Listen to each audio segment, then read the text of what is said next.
Hello everyone and welcome to Everyday August.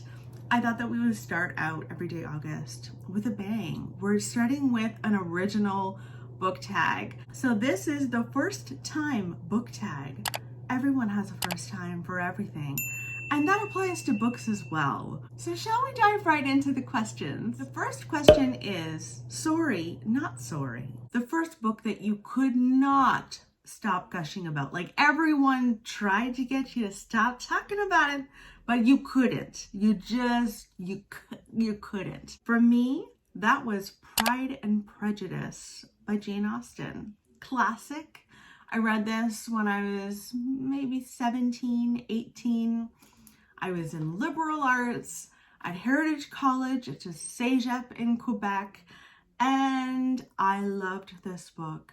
I remember where I was sitting reading it.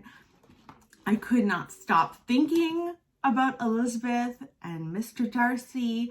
I was so lucky because I wasn't spoiled before reading it. This is such a well-known book that so many people know the storyline, whether they've read it or not.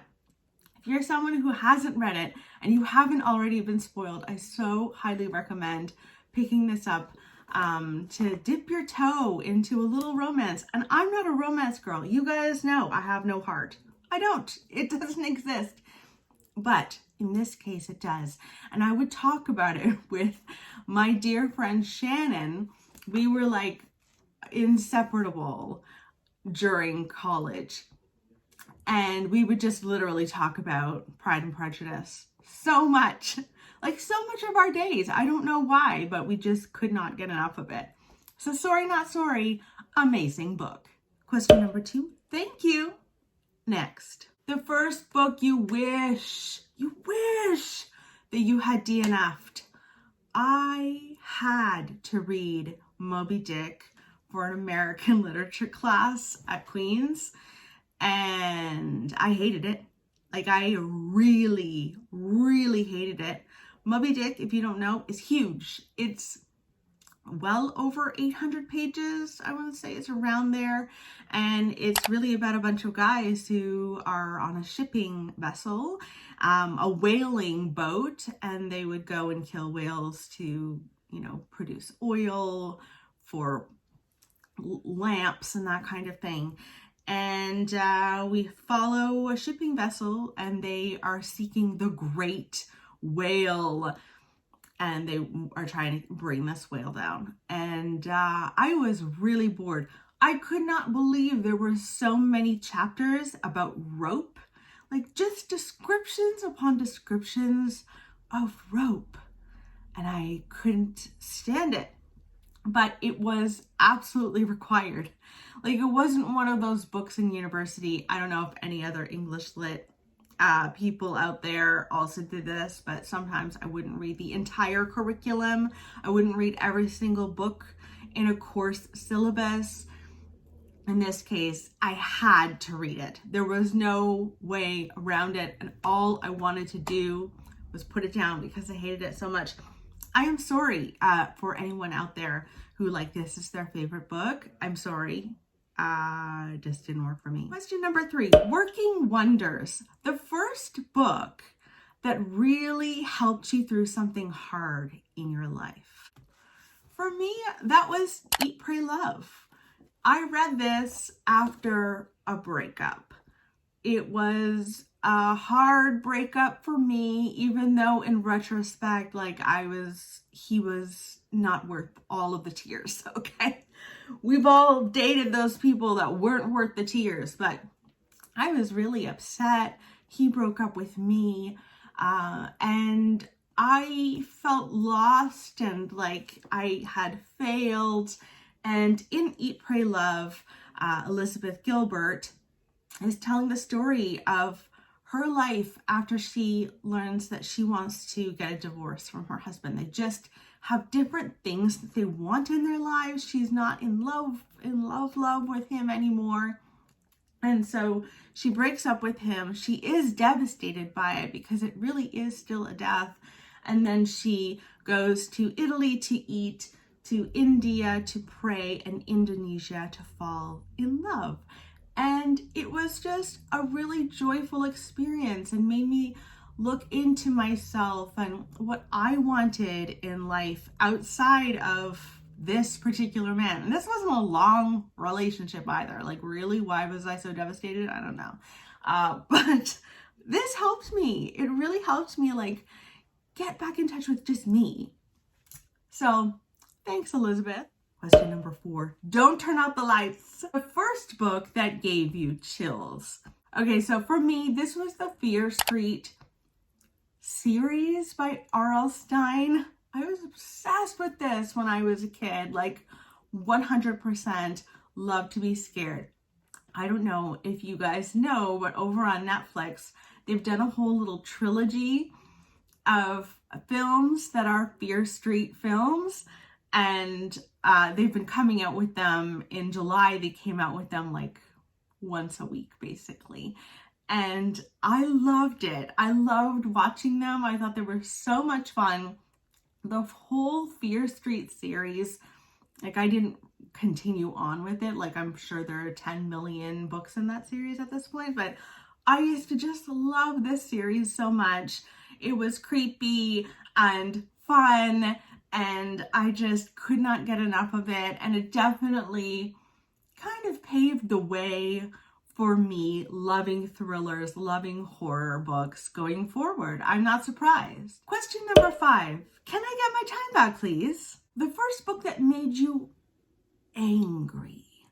Now, maybe some people don't get angry with books, and I don't often get angry with books. I'll probably read like one book a year that just, like, my values, it hurts my soul.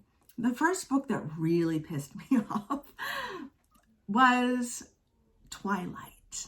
Twilight! Oh my God! I remember when I first started at my current job, some of the girls and I, my coworkers, we were chatting about books and what people were reading, and everyone was like, oh my gosh, girl, you gotta read Twilight because it's like romantic, but there's vampires. And I was like, okay, I'll try it out. And then I proceeded to read basically a girl being stalked by a vampire, and pretending that he was like her savior, essentially. He was there to rescue her. And I was so angry because, to my mind, because it's YA and because people are glorifying Edward in this book, it really is teaching young girls that being a stalker, being obsessive as a boy, it is actually showing love, which it's not. Like, that was on its way to an abusive relationship. And I now that I have a little girl in my life, Nora, if she ever feels like reading Twilight, I think I will say, do you want to read a book about a stalker, someone who is stalking a young girl? Here. Like, I think that's what I'll do because I hate it so much. Question number 6, out of comfort zone. The first book that you read that made you fall in love with a genre that you'd really never read before. For me, this is kind of recent, and this is The Long Way to a Small Angry Planet by Becky Chambers. I have not read a ton of sci-fi, and this book really made me get into it. Not that I pick up sci-fi all the time. Like, you guys know, if you've been watching my channel for a while, like, I don't read like books upon books upon books of sci-fi. It's not my like number one genre I pick up, but I do enjoy it, and I really loved exploring these characters as they're on the spaceship. The whole premise of this book is it's the Wayfarers. They are on the ship called the Wayfarer, and all sorts of people and aliens are on it together, and they are punching holes in the universe to make basically a fast track for other ships to go through and travel through the universe. And they are on their way to a small angry planet. But it really is about the characters, beautiful character development, how they are together. I fell in love with all of the characters. You really can't help but fall in love. And this is the first of a series. I've only read the first 2 in the series. I do want to continue it though. But since this, I've read a lot more sci-fi and I've really, really enjoyed it. So I definitely have this book to thank. Question number 7, Mirror Image, the first book that made you feel known. And this one that I'm going to mention could also work for a book that helped you through a hard time. This is The Light Between Oceans by M.L. Stedman. In this book, we're following a couple. It is soon after World War I has ended.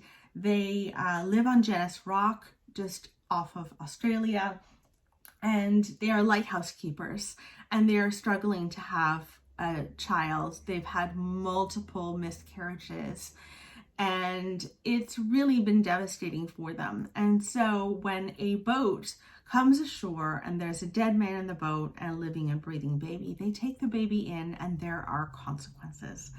What I loved about this book was how it explored both miscarriage and also infertility and that yearning for a child. At the time that I read this, I was trying to conceive, and it was really hard, like probably the hardest thing I've gone through, because it can feel very hopeless month in and month out.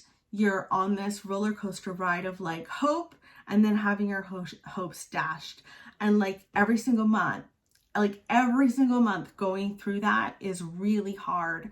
And this book, and following Isabel, who has these miscarriages and is yearning for a child, she made me feel understood in a way that I hadn't felt before. Okay, last question, question number 8. Hop aboard the Wayback Machine.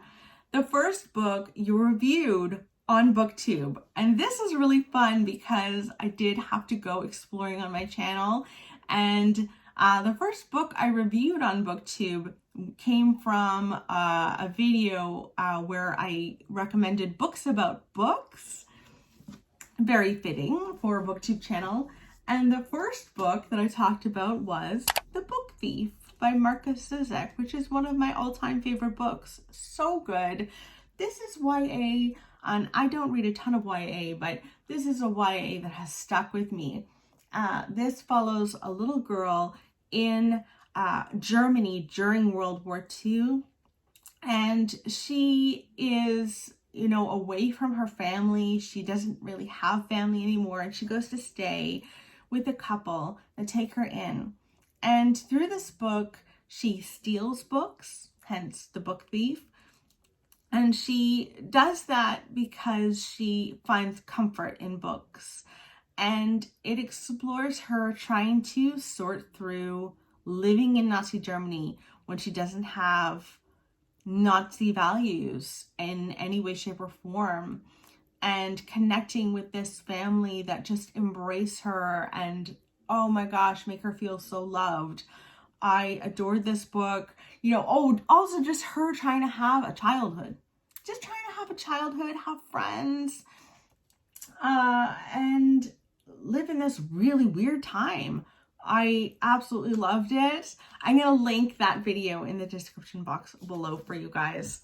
So that's this little tag. I'm going to tag some people now. I am going to tag Krista from Books and Jams, Grace from GK Reads, Bethany from Beautifully Bookish Bethany, Emma from Drinking by My Shelf, Angie from Science Mama, Audrey from Chapter and Converse, Victoria from What Victoria Reads, and Nakia from Nakia's Hideaway. I hope that you guys will all do this little tag and that it explodes and everyone does it in the end. It's a lot of fun.